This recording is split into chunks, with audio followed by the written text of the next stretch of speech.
막을 수 없는 하나님의 언약. 지난 2021년 10월 16일부터 22년 10월 16일까지 약 1년 정도 절기 때를 제외하고 40주에 걸쳐서 우리는 하나님의 비전의 사람 요셉에 대해서 말씀을 나누었습니다. 오늘부터는 창세기에 이은 출애굽기를 살펴봄으로써 하나님께서는 야곱의 아들들로 이루어진 이스라엘을 통해서 어떻게 당신의 언약을 이루어 가시는지 하나하나 확인해 보는 시간을 갖도록 하겠습니다. 요셉은 아버지 야곱이 세상을 떠난 후에 자기들에게 보복할까 봐 두려워서 떠는 형들에게 더 이상 과거에 얽매여서 두려움 속에 살지 않도록 진심으로 그들의 마음을 풀어주고 위로해주고 모든 가족들을 돌보고 보살펴 주겠다고 약속을 합니다. 동생에게 몹쓸 짓을 했던 죄인이었던 형들은 오히려 큰 감동과 위로를 받았습니다. 요셉이야말로 선으로 악을 이긴 사람이었습니다. 성경의 어느 곳에서도 그의 흠결을 발견할 수 없는 정말 온전한 성결의 사람이었습니다. 비록 형들은 악하게 요셉을 대했지만 하나님은 이렇게 요셉을 통해서 이스라엘 자손들에게 복을 내려주셨습니다. 창세기 마지막 장인 50장 22절 23절은 이렇게 담백하게 요셉의 여생을 기록합니다. 함께 읽어봅니다. 요셉이 그의 아버지의 가족과 함께 애굽에 거주하여 110세를 살며 에브라임 자손 3대를 보았으며 므낫세의 아들 마길의 아들들도 요셉의 스라에서 양육되었더라. 아멘. 그리고 이어서 창세기는 이렇게 마무리되고 있습니다. 24절부터 26절까지 요셉이 그의 형제들에게 이르되 나는 죽을 것이나 하나님이 당신들을 돌보시고 당신들을 이 땅에서 인도하여 내사 아브라함과 이삭과 야곱에게 맹세하신 땅에 이르게 하시리라 하고 요셉이 또 이스라엘 자손에게 맹세시켜 이르기를 하나님이 반드시 당신들을 돌보시리니 당신들은 여기서 내 해골을 메고 올라가겠다 하라 하였더라. 요셉이 110세의 죽음에 그들이 그의 몸에 향재료를 넣고 애굽에서 입관하였더라. 아멘. 증조 할아버지 아브라함이 175세, 할아버지 이삭이 180세, 그리고 아버지 야곱이 147세의 향년을 누린 데 비해 예상외로 요셉은 110세로 그의 조상들에 비해 비교적 짧은 아쉬운 인생을 마감합니다. 아버지 야곱 이후 56년을 더 살았지만 특별한 업적이나 사건, 사고는 더 이상 창세기에 기록되지 않습니다. 애굽을 다스리면서 태평성대를 누리고 이스라엘 백성들도 애굽에 정착하여 뿌리를 내리면서 번성함을 누렸던 평탄한 시기였기 때문입니다. 다만 그가 조상들처럼 조금 더 살면서 몇십 년을 더 살면서 이왕이면 기반을 더 확실하게 다져두었더라면 하는 아쉬움은 있습니다만 그것까지도 하나님의 섭리 안에 있음을 우리는 인정해야만 합니다. 그와 가족들이 부귀영화를 누리고 있는 이곳 애굽은 그들이 정착할 땅,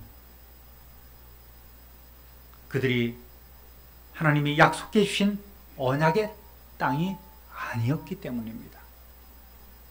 언젠가는 그들은 그것을 떠나야만 합니다. 결국 그의 유골은 미라겠죠. 약 360년 후에 애굽을 탈출한 이스라엘 후손들에 의해서 가나안 땅 세겜에 재안장됩니다. 여호수아서 24장 32절에 이렇게 기록해 놓았습니다. 읽어보겠습니다. 또 이스라엘 자손이 애굽에서 가져온 요셉의 뼈를 세겜에 장사하였으니 이곳은 야곱이 백크시타를 주고 세겜의 아들 하몰의 자손들에게서 산 밭이라.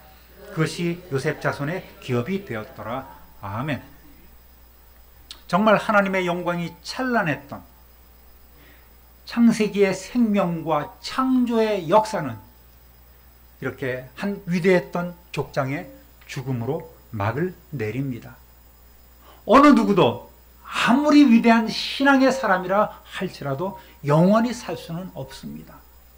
하나님이 정한 시간에 우리는 불려가야 합니다. 중요한 것은 우리가 과연 하나님의 언약 안에서 오늘을 살아가고 있는가 하는 것입니다. 죽음이 두렵다고 하는 분이 있습니다. 죽음을 두려워하기 이전에 오늘 나는 하나님의 비전 안에서, 하나님의 언약 안에서 하루하루를 잘 살아가고 있는가를 먼저 점검해야만 합니다. 우리 인생의 본질을 깨닫는 사람에게는 결코 죽음이 두려움이 되지 않습니다. 다음 단계로 나가는 하나의 문에 불과할 것입니다.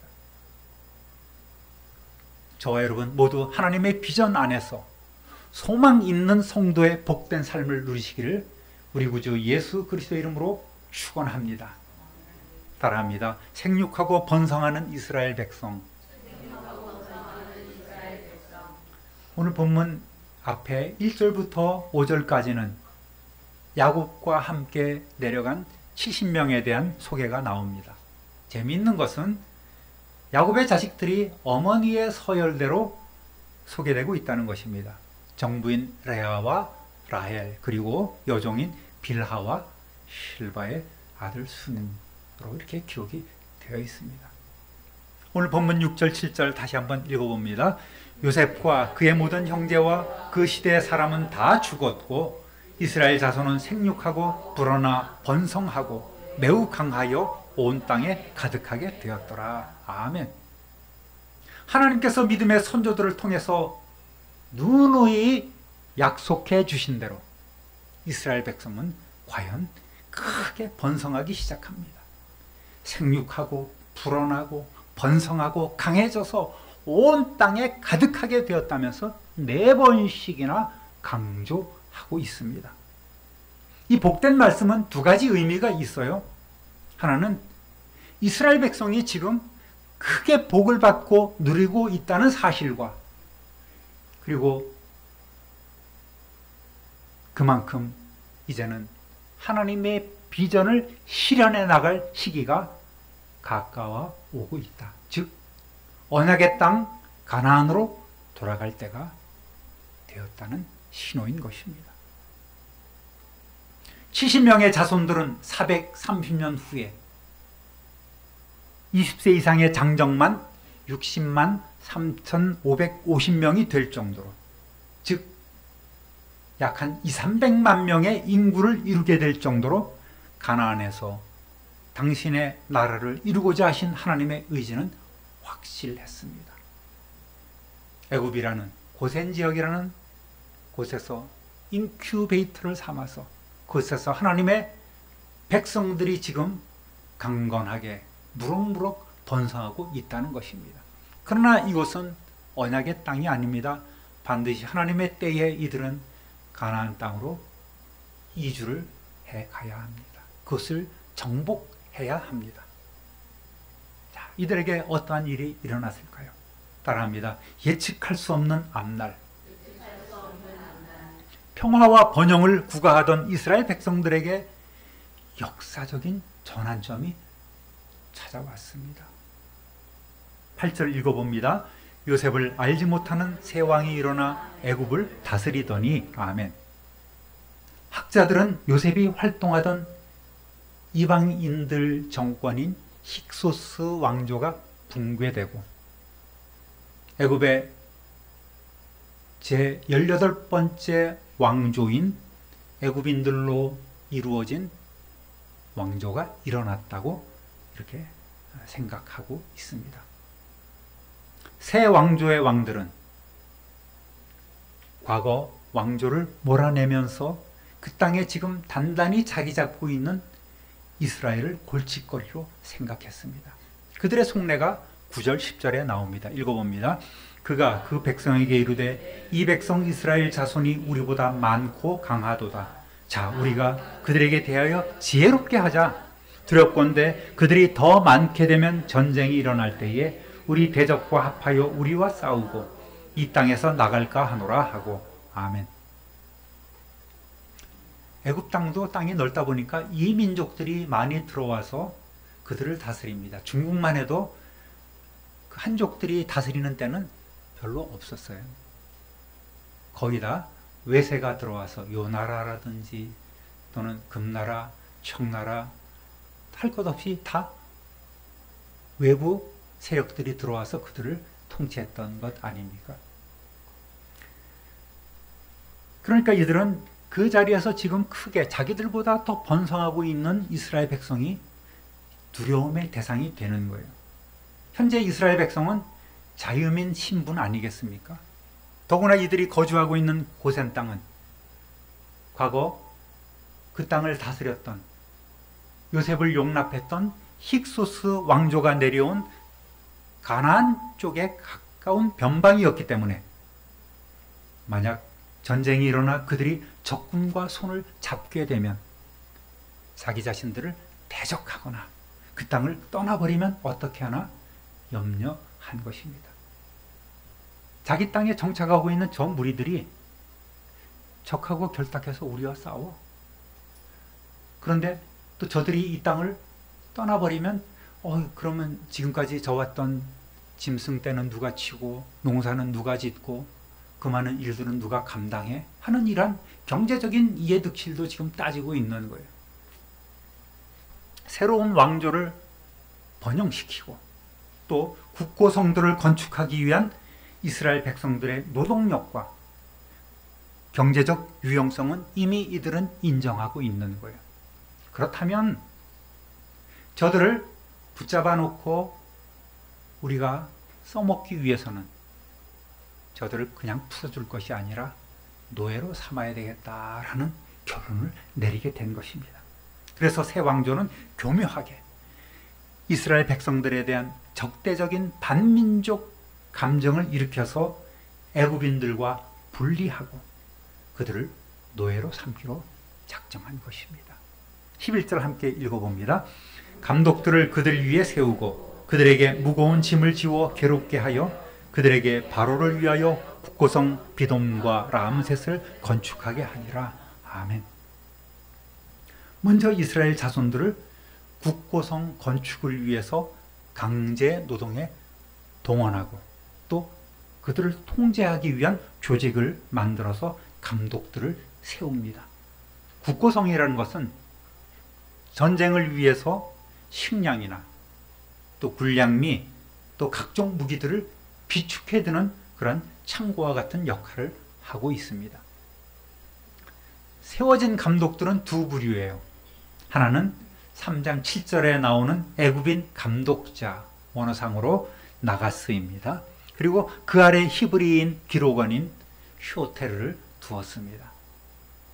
과거 일제강점기에 그 식민 통치를 위해서 중요 요직은 일본인이 차지하고 그 밑에 한국인 수하를 두어서 조선인 수하를 두어서 앞잡이로 세워서 통치했던 일제의 그런 모습을 기억을 하면 될 것 같습니다. 하루아침에 노예가 된 이스라엘 백성들은 자신의 생업인 목축과 농사를 감당해야 할 뿐만 아니라 거기에 더해져서 국가적인 사업인 비돔과 람셋을 건축하기 위해서 동원되고 힘든 일을 감당해야만 했습니다. 수로를 건축하고 건물과 성을 쌓기 위해서 바위를 옮기고 벽돌을 찍어내기 위해서 진흙을 나르고 물을 섞고 집을 잘게 썰어서 반죽하여 또 구워내야 합니다. 햇빛에 말리기도 합니다. 당시 흔하게 쓰였던 벽돌은 한 30cm에 다음에 너비와 높이가 한 15cm 정도 되는 이러한 직사각형 상자 같은 그런 모습입니다. 이 벽돌로 집이라든지 또 공공 건물을 쌓고 성벽을 쌓고 심지어는 피라미드에도 이것이 사용되었다고 합니다. 투트모스의 1세로 추정되는 파라오는 이스라엘 백성들이 감당하기 어려운 고된 노동을 시킴으로써 그들의 성적 요구를 감소시켜서 인구 증가를 억제하고자 하는 이러한 양쪽의 효과를 얻으려 했던 것입니다. 따라합니다. 학대를 받을수록 더욱 12절부터 14절까지 읽어봅니다.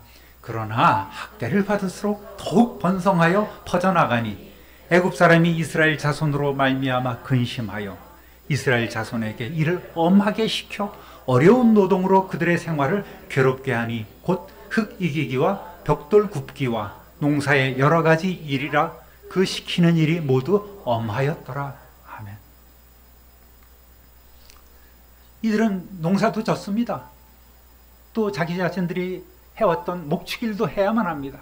거기에다가 이제는 국고성을 짓기 위한 강제 노역에 동원된 거예요. 그런데 이게 웬일입니까, 여러분?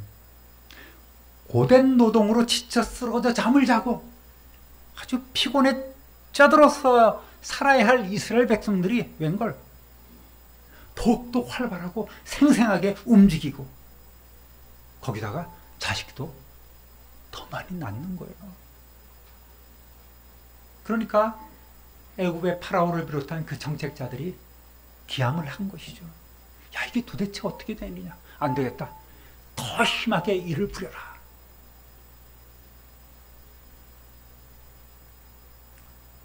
더 가혹한 노동 환경을 만들어 버립니다.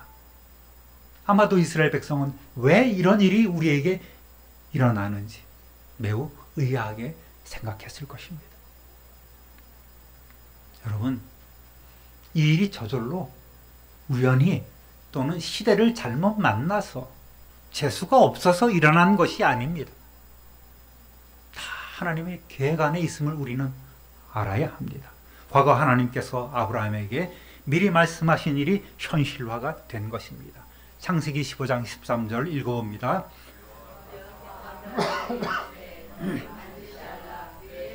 이방에서 객이 되고 그들을 섬기겠고 그들은 400년 동안 네 자손을 괴롭히리니 아멘. 이스라엘 백성이 당했던 이 모든 고난의 시간까지도 하나님께서 이미 작정하고 계셨구나. 조상들을 통해 주신 복에 관한 언약과 이들이 만나는 잠시의 고난까지도 이미 하나님께서 당신의 비전을 이루어가는 과정임을 우리는 알아야만 합니다. 사랑하는 참빈들의 교회 성도 여러분, 모든 일에는 뜬금없이 일어나는 일이 없어요. 좋은 일이든 나쁜 일이든 반드시 원인과 결과가 있음을 알아야만 합니다. 복과 고난까지도 철저하게 하나님의 주권과 언약 아래 이루어지고 있는 일임을 알고 우리는 말씀과 기도로 하나님의 뜻을 구해야 합니다. 오늘 저와 여러분에게 하나님께서 원하시는 것은 무엇이겠습니까? 바로 하나님의 뜻을 아는 것. 하나님의 뜻을 알기 위해서 말씀을 더 깊이 상고하고 기도에 힘쓰는 것 아니겠습니까?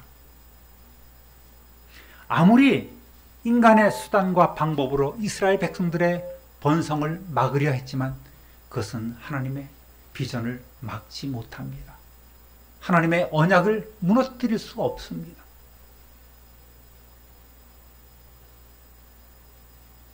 또 이스라엘 백성들도 왜 우리에게 이러한 고통이 일어나는가 불평불만을 터뜨려봐도 그것은 심적으로 더욱더 어렵게 만들 뿐입니다.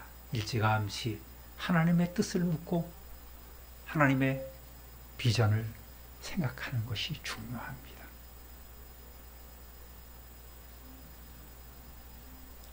여러분, 하나님의 뜻을 알면 우리는 결코 실망함이 없습니다. 하나님의 뜻을 알면 우리는 오히려 힘을 낼 수 있습니다. 또 성령께서 저와 여러분과 함께 해 주십니다. 염려까지도 우리 하나님께 온전히 맡기고 신뢰하는 삶을 살아가시기를 우리 주님의 이름으로 축원합니다. 오늘 이후로 저와 여러분에게 일어나는 모든 일을 하나님께서 정확하게 알려주시고 깨닫게 해주실 줄 믿고, 그러기 위해서는 우리는 기도하고 말씀 상고해야 합니다.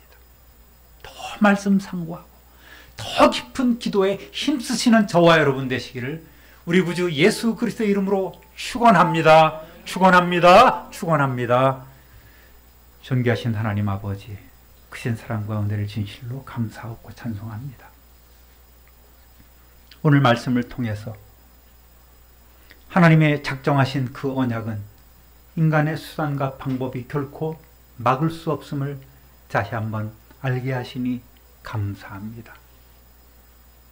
하나님의 비전에 온전히 몸담는 우리 성도들이 되게 하여 주옵소서. 하나님의 음성 들으며 말씀 상고하고 기도에 힘쓰는 우리 성도들이 되게 하여 주옵소서. 그리함으로 잠시 잠깐의 어려움을 극복해가며 또 우리를 통하여 이루고자 하시는 하나님의 꿈을 위해 온전히 우리 자신을 내어드리는 참된 헌신의 삶을 우리 모두가 살아가게 하여 주옵소서. 내 몫에 태어진 그 십자가를 기쁨으로 지고 전진 또 전진하는 우리 모든 성도들이 되게 하여 주옵소서. 감사할 수 없는 조건 가운데서도 감사하며 선제적으로 감사하며 믿음으로 감사하며 그렇게 살아가는 우리 모든 성도들 다 되게 하여 주옵소서. 감사와 찬송과 영광을 하나님께 돌리옵고 능력이신 우리 구주 예수 그리스도의 이름으로 축복하며 기도 올립니다. 아멘.